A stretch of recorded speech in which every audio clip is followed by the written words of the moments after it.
Marcus Thompson had always believed that hard work and dedication would protect his family from life's worst storms. As a construction foreman in the small town of Millbrook, he had built a comfortable life for his wife Rachel and their twin daughters, Emma and Sophie. Their modest two-story home sat on 3 acres of land that Marcus had purchased with his savings, complete with a vegetable garden that Rachel tended with pride. The mortgage was nearly paid off, and Marcus had even started a small emergency fund. Life felt secure, predictable, and good. The first signs of trouble came on a Tuesday morning when Marcus arrived at the construction site to find his crew huddled around Jimmy Martinez's phone, their faces pale with concern. The news reports were fragmented and confusing, speaking of a mysterious illness spreading rapidly through major cities. People were becoming aggressive, losing their ability to communicate, and showing signs of extreme fever before collapsing. The media called it a new strain of rabies, but the speed of transmission was unlike anything medical professionals had seen before. Marcus dismissed the reports as media sensationalism until his phone rang. Rachel's voice trembled as she explained that their neighbor, Mrs. Patterson, had been acting strangely all morning, standing motionless in her yard and making disturbing sounds. The elementary school had called an early dismissal, and Rachel was picking up the girls immediately. Marcus felt his stomach drop as he realized this wasn't just another news story playing out in distant cities. By evening, the situation had escalated beyond anyone's imagination. The local hospital was overwhelmed with patients exhibiting similar symptoms, and the few doctors still functioning reported that the affected individuals showed no response to traditional treatments. They moved with jerky, unnatural motions and seemed driven by an insatiable need to bite others. The military had been deployed to major population centers, but communication was breaking down rapidly. Marcus gathered his family in their living room, trying to maintain calm while his mind raced through possible scenarios. He had always been a practical man, someone who prepared for emergencies, but nothing in his experience had equipped him for this. Rachel sat with Emma and Sophie on either side of her, the 8-year-old twins sensing the gravity of the situation. Despite their parents' attempts to shield them from the worst details, the power grid failed on the 3rd day, plunging their small community into darkness and cutting off most communication with the outside world. Marcus's battery-powered radio picked up scattered emergency broadcasts, painting a picture of complete societal collapse. The infected, now being called the turned by survivors, had overrun entire neighborhoods. They moved in groups, following sound and movement with relentless determination. Marcus made the difficult decision to fortify their home rather than attempt to evacuate. He had extensive knowledge of construction and building materials, plus their property offered several advantages. The house was situated on a hill with clear sightlines in all directions. The basement could serve as a secure shelter, and they had access to a well for fresh water.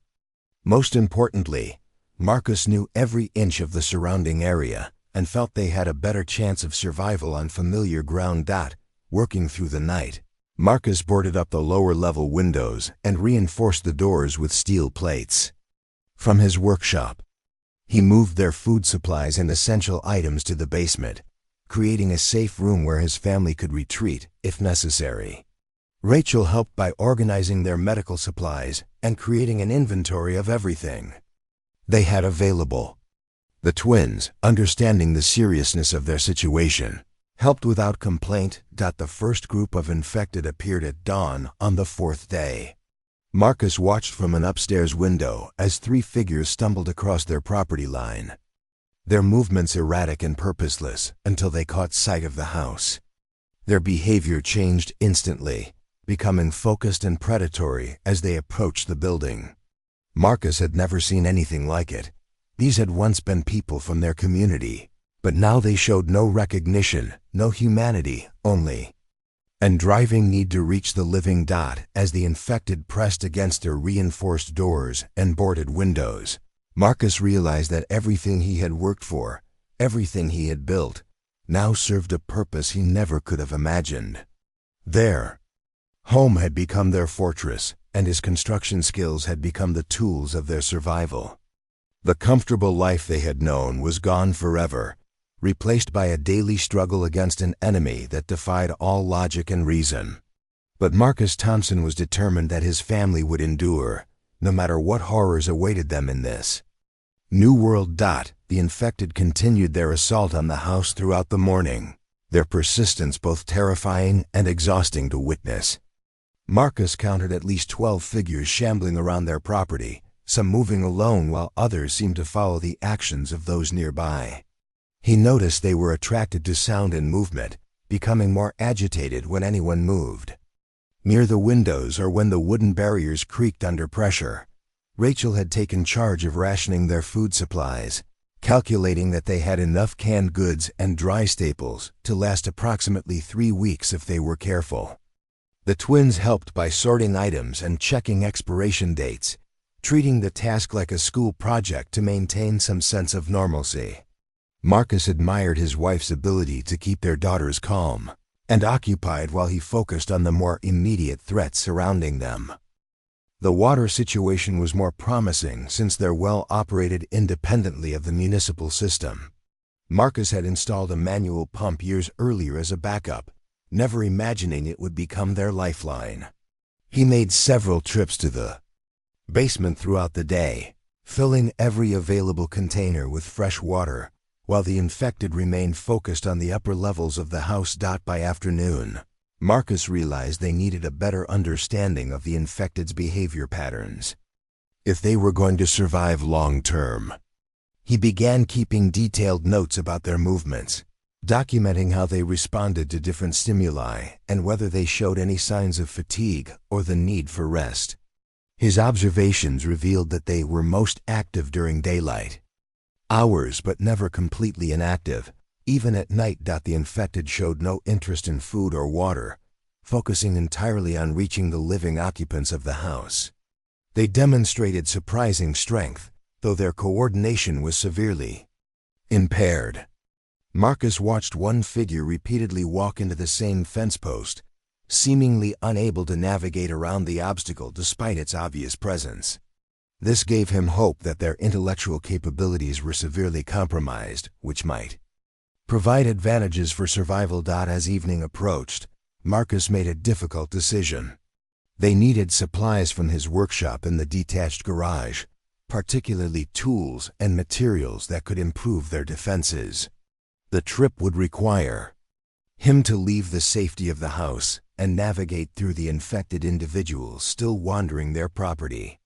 Rachel opposed the plan, arguing that the risk was too great, but Marcus knew that without better fortifications, they were simply delaying the inevitable. The workshop contained welding equipment, additional steel plating, and a collection of power tools that could operate on battery power. More importantly, Marcus had stored several sheets of heavy-duty mesh fencing that would allow them to create secure outdoor areas for growing food and collecting rainwater. These supplies could mean the difference between short-term survival and long-term sustainability. Marcus spent the evening planning his route to the garage, studying the infected's positions and movement patterns from different windows. He identified a path that would minimize his exposure time and provide cover if needed.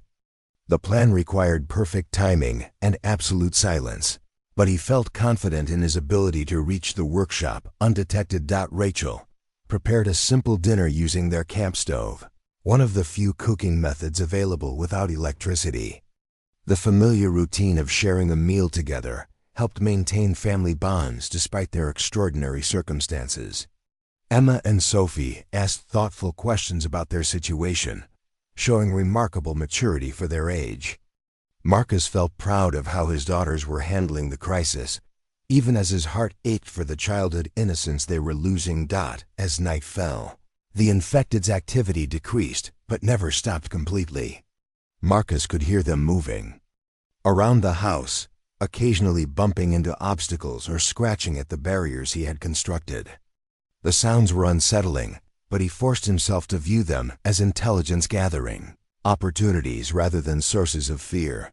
The battery-powered radio provided occasional updates from emergency broadcasts, though the information was often contradictory or incomplete. Some reports suggested that military forces were establishing safe zones in certain areas, while others indicated that the infection was spreading faster than containment efforts could manage. Marcus began to accept that help might not be coming, and they would need to become completely self-sufficient. Before attempting to sleep, Marcus conducted a final security check of their defenses. The reinforced doors were holding well, and the boarded windows showed no signs of breach. He felt cautiously optimistic about their immediate safety, though he knew the real challenges lay ahead in maintaining their position and resources over an extended period. Marcus woke before dawn to the sound of glass breaking somewhere in the house. He grabbed the baseball bat he kept beside the bed and moved carefully toward the noise, his heart pounding as he tried to determine which room had been compromised. Rachel was already awake, keeping the twins calm while listening for any indication of immediate danger. The sound had come from the kitchen, where one of the boarded windows showed signs of stress around the edges. The infected had apparently discovered that sustained pressure could gradually loosen the screws holding the plywood barriers in place. Marcus realized he needed to reinforce his work with additional support beams, a task that would require materials from his workshop. The urgency of reaching his supplies had increased dramatically overnight. Marcus could see that several other windows were beginning to show similar stress patterns, suggesting that the infected's persistence was slowly overcoming his initial fortifications. He estimated they had perhaps 2 days before the first barrier failed completely, possibly less if more infected individuals joined the group already surrounding their home. Marcus explained the situation to Rachel, emphasizing that the workshop trip was no longer optional but essential for their survival. She reluctantly agreed, understanding that their current defenses were temporary measures at best. They developed a communication system using flashlight signals so Marcus could coordinate his movements with Rachel's observations from upstairs windows. The plan required Marcus to exit through the basement bulkhead, which was less visible to the infected and provided better cover for his approach to the garage. He would carry only essential tools for cutting through the garage door lock, minimizing noise and weight that might compromise his movement. The return trip would be more challenging since he would need to transport heavy materials back to the house. Marcus waited until mid-morning when the infected seemed most scattered across their property. He had observed that they tended to cluster near the house during early morning hours, but gradually dispersed as the day progressed. This pattern gave him the best opportunity to reach the workshop without encountering multiple individuals simultaneously.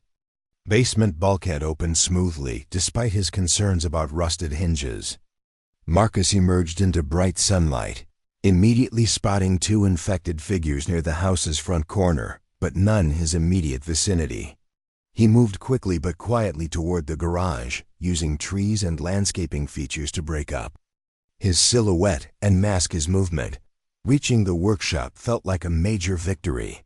But Marcus knew the most dangerous part of his mission lay ahead. Inside the garage, he gathered the most critical items: additional steel plates, heavy-duty screws, a battery-powered drill, and several sections of the mesh fencing. He also located a wheeled cart that would allow him to transport more materials. In a single trip, the return journey proved more challenging than anticipated. The cart's wheels made soft clicking sounds on the gravel driveway, and the metal materials occasionally shifted with distinctive clanging noises. Marcus was forced to stop several times when infected individuals turned toward his location, waiting motionless until their attention shifted elsewhere. One particularly tense moment occurred when an infected woman wandered directly into his path about 20 feet from the basement entrance. Marcus crouched behind a large oak tree, holding his breath while she stood motionless for several minutes. He could see her clearly for the first time, recognizing her as someone who had worked at the local grocery store. The transformation was disturbing but also heartbreaking. reminding him that these creatures had once been members of their community. Eventually, the infected woman moved away, allowing Marcus to complete his journey to the basement bulkhead. Loading the materials into the house proved difficult due to the narrow opening, but Rachel helped from inside by guiding items through the entrance. The entire operation took nearly 2 hours, leaving Marcus exhausted but satisfied with the supplies he had secured. With the new materials, Marcus immediately began reinforcing the most vulnerable windows. The steel plates provided much stronger barriers than plywood alone, and the heavy-duty screws would resist the gradual loosening that had threatened their initial defenses. He worked methodically through the afternoon, prioritizing the areas showing the most stress. Rachel had made excellent progress organizing their living space for extended occupancy. She had created separate areas for sleeping, food preparation, and storage, maximizing their use of the basement's limited space. The twins helped by maintaining their educational activities, working through math problems and reading books to continue their learning despite their isolation. As evening approached, Marcus felt more confident about their security situation. The reinforced barriers were significantly stronger, and he had identified several additional improvements that could be made using the remaining materials. Most importantly, he had proven that careful movement around their property was possible, opening up opportunities for future resource gathering and reconnaissance. The fourth night brought an unexpected challenge when a thunderstorm moved through their area, accompanied by heavy rain and strong winds. Marcus initially welcomed the weather, thinking it might drive the infected to seek shelter elsewhere. But he quickly discovered that they showed no apparent discomfort from the elements and continued their restless wandering around the house. The storm created new problems for the family situation. Water began seeping through several basement windows, despite Marcus's earlier reinforcement efforts, threatening their stored supplies and sleeping area. Rachel worked through the night moving items to higher shelves and placing containers to catch the dripping water, while Marcus tried to identify and seal the sources of the leaks. More concerning was the effect of the weather on their ability to monitor the infected's movements. The rain obscured visibility through windows, and the storm noise masked the sounds that had previously helped them track positions and activity levels. Marcus realized they were essentially blind to external threats until the weather cleared, leaving them vulnerable to any changes in the infected's behavior patterns. The twins handled the storm with remarkable composure, treating it as an adventure rather than an additional source of danger. Emma and Sophie helped their mother by holding flashlights and organizing supplies, their cheerful attitudes providing emotional support that helped maintain family morale during the difficult night. Morning revealed that the storm had brought both advantages and disadvantages to their situation. The heavy rain had apparently confused some of the infected, causing them to wander away from the immediate area around the house. Marcus counted only 5 figures visible from his observation posts, compared to the 12 or more that had been present the previous day. However, the storm had also compromised some of his defensive preparations. Several of the plywood barriers showed signs of water damage, and one section had partially pulled away from its mounting points due to wind pressure. Marcus would need to conduct repairs and improvements, but the reduced number of infected individuals made outdoor work more feasible. The family's water situation had actually improved thanks to the storm. Marcus had positioned several large containers outside before the rain began, and they now had additional fresh water reserves that would extend their supply considerably. Rachel had also discovered that they could collect rainwater from the roof drainage system, providing a renewable water source for future needs. Marcus decided to use the temporary reduction in infected activity to make critical improvements to their defenses.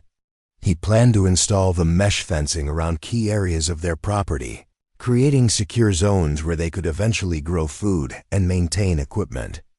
The work would be physically demanding and potentially dangerous, but the current conditions offered the best opportunity they were likely to have. Rachel opposed the plan, arguing that any outdoor activity was unnecessarily risky when they had adequate protection inside the house.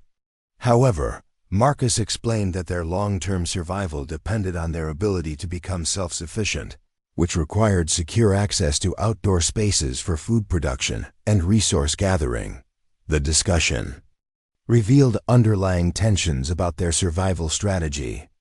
Rachel favored a defensive approach focused on maintaining their current position and conserving resources, while Marcus believed they needed to actively expand their capabilities and security perimeter. Both approaches had merit, but they needed to reach agreement on their priorities. Emma and Sophie listened to their parents' debate with obvious concern, understanding that important decisions were being made about their family's future. Marcus realized that their disagreement was creating anxiety for the twins, who needed to see their parents working together rather than arguing about survival strategies.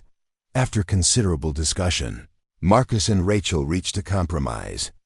They would focus on essential defensive improvements first, ensuring their immediate safety before attempting more ambitious projects. Marcus would limit his outdoor work to brief periods during optimal conditions, with Rachel providing continuous observation and communication support from inside the house. The plan satisfied both of their concerns while acknowledging the reality of their situation. They needed better defenses to survive long-term, but they also needed to minimize risks that could leave the twins without adequate protection. Marcus felt confident that this balanced approach would allow them to make progress while maintaining family unity. As he prepared for another day of fortification work, Marcus reflected on how quickly their lives had changed. Less than a week earlier, his biggest concerns had been construction deadlines and mortgage payments. Now he was planning defensive strategies against creatures that defied explanation, while trying to maintain hope that his family could build a sustainable life in a world that had fundamentally changed forever. Marcus began his defensive improvements by installing motion sensors salvaged from their home security system around the property perimeter. The battery-powered devices would provide early warning of infected individuals approaching their position, giving the family crucial advance notice of potential threats. He positioned the sensors to cover the most likely approach routes while avoiding areas where weather conditions might trigger false alarms. The installation process required Marcus to venture further from the house than he had previously attempted, but the reduced number of infected individuals made the work manageable. He moved carefully between positions, taking advantage of natural cover and pausing frequently to observe his surroundings. Rachel maintained constant watch from upstairs windows, using predetermined signals to communicate about any movement or changes in the situation. While working on the sensor placement, Marcus made several important observations about the infected's behavior that would influence their long-term survival strategy. He noticed that they showed no interest in animals, even when rabbits and squirrels moved directly through their visual range. This suggested that they were specifically targeting human beings, rather than responding to general movement or activity. The infected also demonstrated no apparent need for rest or shelter, continuing their aimless wandering throughout all weather conditions and times of day. However, Marcus observed that their activity levels did vary somewhat, with increased movement during daylight hours and more stationary behavior during darkness. This pattern could be useful for planning future outdoor activities and resource gathering expeditions. Most significantly, Marcus discovered that the infected were attracted to electronic devices that produced sound or light. When he accidentally dropped a flashlight that activated upon impact, 3 infected individuals immediately turned toward the location and began moving in that direction. This revelation had important implications for their use of radios, flashlights, and other equipment that might inadvertently signal their presence. Rachel had made excellent progress in establishing sustainable systems within their secure area. She had started sprouting seeds from their emergency food supplies, creating fresh vegetables that would supplement their canned goods and provide essential nutrients for long-term health. The sprouting process required minimal space and resources while producing food within days rather than the months needed for traditional gardening. The twins had adapted remarkably well to their new routine, finding ways to continue their education and maintain normal childhood activities despite their extraordinary circumstances. Emma had become fascinated with their water collection and purification systems, while Sophie showed interest in helping with food preparation and inventory management. Their involvement in survival tasks helped maintain family unity while teaching valuable life skills. Marcus completed the sensor installation without incident, but the work had revealed several concerning developments. He discovered evidence that additional infected individuals had passed through their area recently, including disturbed vegetation and objects that had been knocked over or displaced. The implications were troubling, suggesting that their location might be part of a regular travel route for larger groups. More immediately concerning was the condition of their nearest neighbors' properties. Marcus could see clear signs of destruction at the Patterson house, with broken windows and doors standing open. The Morrison family's home showed similar damage, and Marcus had not heard any signs of life from either location since the crisis began.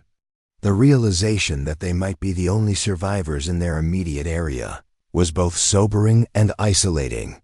The sensor system proved its value that very evening when the first motion alert sounded around sunset. Marcus observed 3 infected individuals approaching from the direction of the main road, moving with the same persistent, purposeless gait he had come to recognize. The early warning allowed the family to secure all equipment and maintain complete silence until the figures passed through their area. Rachel suggested that they needed to establish contact with other survivors if possible, arguing that isolation made them vulnerable to problems they couldn't solve independently. Marcus agreed with the principle, but emphasized the need for extreme caution in any communication attempts.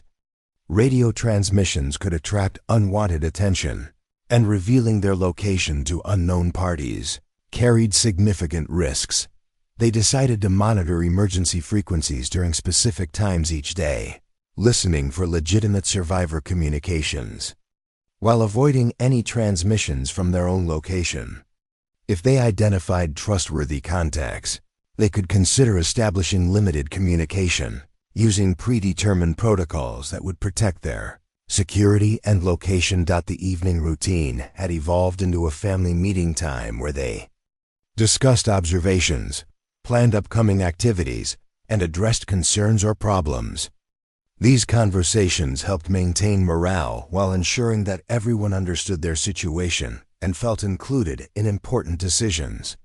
Marcus valued these discussions as opportunities to reinforce family bonds and demonstrate that they were facing their challenges together. As night settled over their fortified home, Marcus felt cautiously optimistic about their progress. The motion sensor system provided improved security, their supply situation remained manageable, and the family was working together effectively despite the enormous stress of their circumstances. However, he knew that their real test would come when they needed to venture beyond their immediate area for supplies, medical attention, or contact with other survivors. The motion sensors proved their worth over the following days, detecting several groups of infected individuals passing through their area during both day and night hours. Marcus began maintaining a detailed log of these movements, identifying patterns that might help predict future activity and inform their security planning. The data revealed that infected individuals were moving through their neighborhood in loose groups, following what appeared to be established routes rather than random wandering.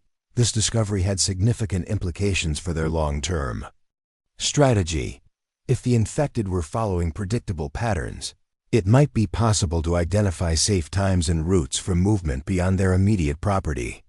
However, it also suggested that their location was part of a larger infected migration pattern, which could bring increasing numbers of dangerous individuals through their area over time. Marcus shared his observations with Rachel, explaining that they might need to consider relocating to a more isolated position if the infected activity continued to increase. Rachel was reluctant to abandon the security they had built at their home, but she acknowledged that staying in place might become impossible if they were overwhelmed by larger groups of infected individuals. The discussion prompted them to begin planning potential evacuation scenarios, identifying alternative locations that might offer better security and resources. Marcus knew of several remote properties in the surrounding mountains that could provide isolation from infected populations, but reaching those locations would require careful planning and significant risks during travel. Meanwhile, their daily survival routine had become more efficient and sustainable. Rachel had successfully established an indoor growing system using containers and artificial lighting powered by solar panels Marcus had installed on the roof. The fresh vegetables supplemented their stored food while providing psychological benefits that helped maintain morale during their confinement. The twins had created educational activities that kept them engaged in learning despite their isolation from formal schooling. Emma had become particularly interested in biology and was studying plant growth patterns in their indoor garden. Sophie focused on mathematics and was helping calculate food consumption rates and supply projections for family planning purposes. Marcus had completed several important improvements to their defensive systems, including reinforced barriers around vulnerable access points and better concealment for their observation positions. He had also established multiple escape routes from the house, ensuring that the family could evacuate quickly if their primary defenses were compromised. The battery-powered radio continued to receive occasional emergency broadcasts, though the information was often outdated or contradictory. Some transmissions suggested that military forces were still operating in certain regions, while others indicated that major population centers had been completely abandoned. Marcus began to accept that accurate information about the broader situation might not be available for months or years. One morning, the motion sensors detected unusual activity that prompted Marcus to conduct extended observations from multiple windows. Instead of the typical small groups of infected individuals, he counted more than 20 figures moving through their area in what appeared to be a more organized formation. The group moved with greater coordination than he had previously observed, suggesting possible changes in infected behavior patterns. More disturbing was the presence of several infected individuals who seemed to be directing or influencing the movement of others within the group. These figures showed more purposeful behavior and appeared to be responding to environmental factors in ways that suggested retained cognitive abilities. Marcus realized that the infected population might be evolving or adapting in ways that could make them more dangerous. The large group spent several hours in the immediate area around their house, with individual members testing barriers and exploring the perimeter in ways that seemed more systematic than previous encounters. Marcus maintained complete silence and stillness, knowing that any indication of their presence could draw sustained attention from the entire group. Rachel kept the twins in the basement during the extended encounter, maintaining activities and conversations that would prevent anxiety while ensuring they remained completely quiet. Her calm demeanor and positive attitude helped the girls cope with the stress of knowing that dangerous individuals were prowling around their home for hours. The group eventually moved on without detecting the family's presence, but the encounter had demonstrated that their situation was becoming more precarious. Marcus realized that larger groups of infected individuals would eventually compromise their defenses through sheer numbers, regardless of how well their barriers were constructed.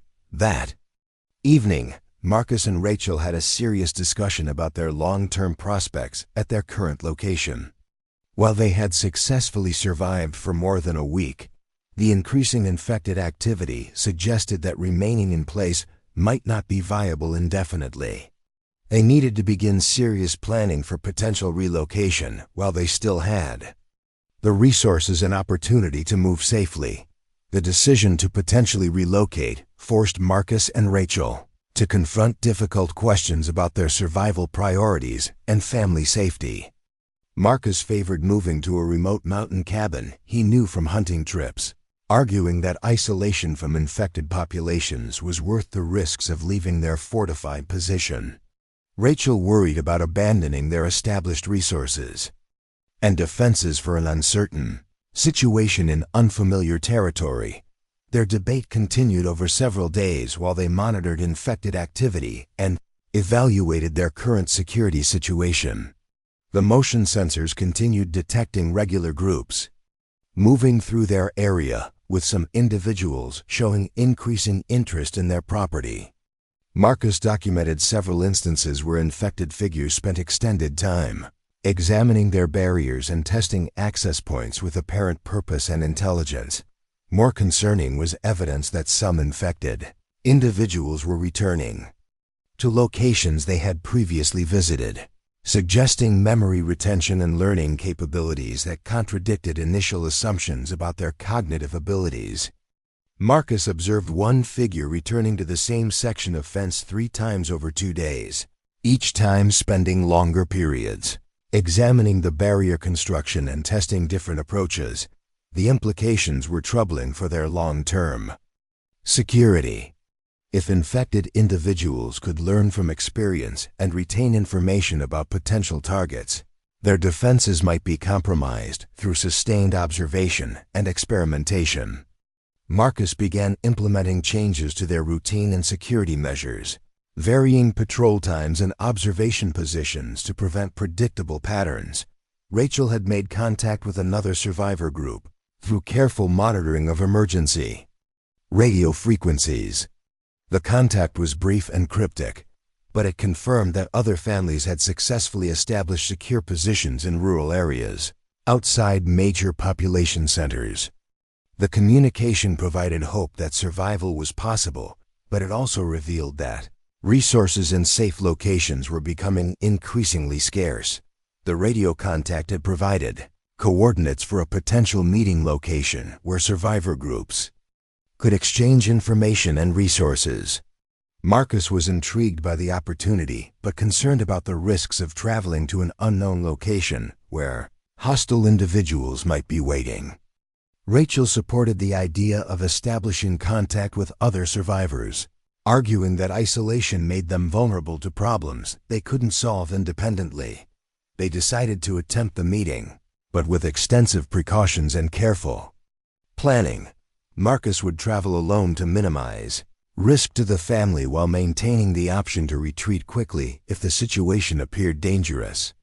Rachel would monitor radio communications and maintain their home defenses while preparing for possible evacuation if Marcus didn't return within a predetermined time frame. The meeting location was approximately 15 miles from their current position, requiring travel through areas that might contain significant infected populations.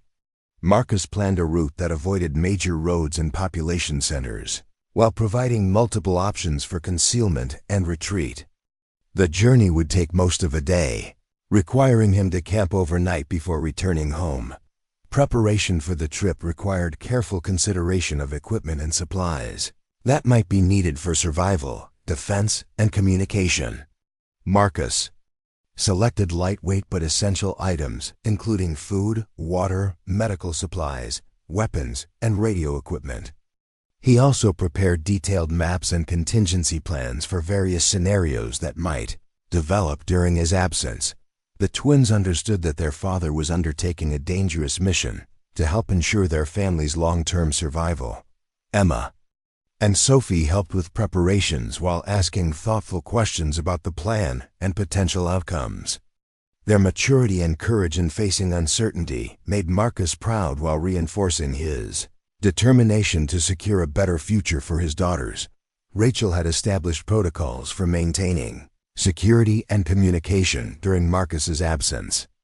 She would conduct regular radio checks at predetermined times, while maintaining constant vigilance for any changes in infected activity around their property. If Marcus failed to return within 48 hours, she would assume he had been compromised and implement their evacuation plan. The night before his departure, Marcus conducted final checks of all their defensive systems and reviewed emergency procedures with Rachel and the twins. He felt confident in their ability to maintain security during his absence, but the emotional difficulty of leaving his family was more challenging than he had anticipated. Marcus realized that this journey represented a turning point in their survival situation. If successful, it could provide access to resources, information, and allies that would dramatically improve their prospects for long-term survival. However, it also carried significant risks that could leave his family without protection or support if something went wrong during his mission.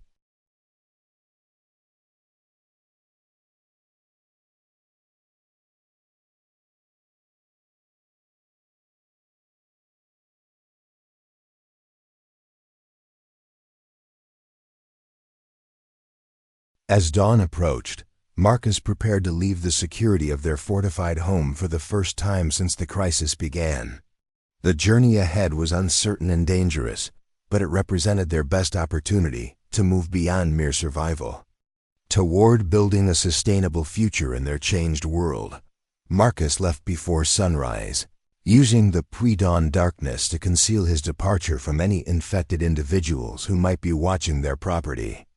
He carried a lightweight pack with essential supplies and moved carefully through familiar terrain, following deer paths and natural cover that would minimize his visibility while traveling toward the designated meeting location. The journey revealed the extent of devastation in their local area. Marcus passed several abandoned homes showing signs of hasty evacuation or worse, with personal belongings scattered indoors standing open to the elements.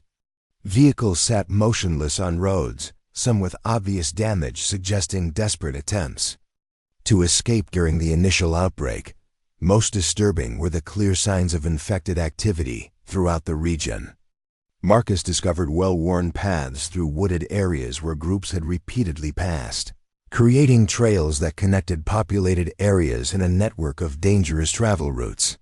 He realized that the infected were not randomly wandering but following established patterns that might indicate retained territorial or navigational instincts. The meeting location was an abandoned fire tower situated on a hilltop that provided excellent visibility in all directions while offering defensive advantages for anyone occupying the position. Marcus approached carefully, observing the area for several hours before revealing his presence to ensure that no infected individuals or hostile survivors were present. 2 other survivors had reached the meeting point before Marcus arrived. Janet Williams was a retired nurse who had escaped from a suburban area with medical supplies and valuable healthcare knowledge. David Chun was a former military logistics specialist who had gathered extensive information about infected behavior patterns and survivor group locations throughout the region. The 3 survivors shared information about their experiences and current situations, revealing both encouraging and troubling developments. Janet reported that infected individuals seemed to be organizing into larger groups, with more coordinated behavior, suggesting continued evolution of their capabilities. David had observed several survivor communities that had been overrun when they became too visible or attracted attention through radio communications or large-scale activities. However, they also shared positive developments that offered hope for long-term survival. Several isolated communities had successfully established sustainable agriculture and security systems that allowed them to thrive despite the ongoing crisis. These groups had learned to maintain low profiles while developing technologies and strategies that could support larger populations over extended periods. Marcus contributed his observations about infected learning patterns and the increasing activity in his area, information that proved valuable to the other survivors' understanding of regional threats. He also shared details about his family's successful defensive strategies and resource management techniques that had allowed them to remain secure for more than 2 weeks. The meeting revealed that a loose network of survivor communities was gradually forming throughout the region, connected by careful radio communications and occasional face-to-face meetings, like their current gathering. This network provided opportunities for resource sharing, information exchange, and mutual support that could dramatically improve survival prospects for participating groups. David had maps showing locations of known survivor communities, abandoned supply caches, and areas with confirmed heavy infected activity.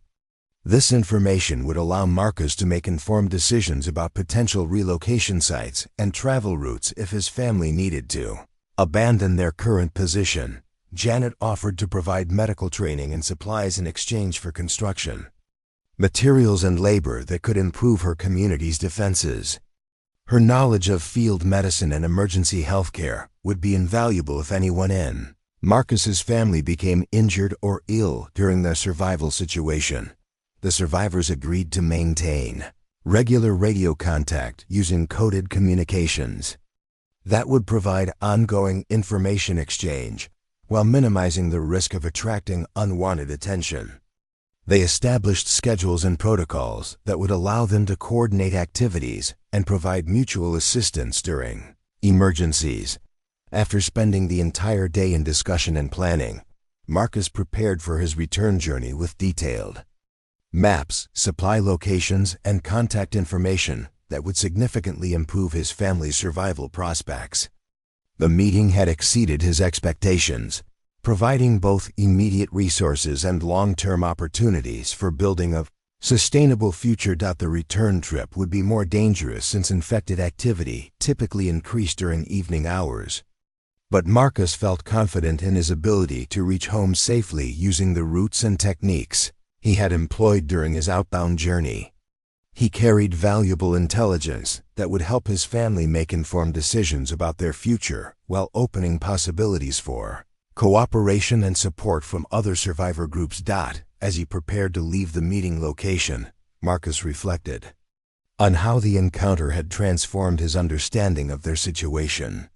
Rather than being isolated survivors struggling alone against impossible odds, they were part of a growing community of people who were successfully adapting to their changed world and building foundations for long-term survival and recovery.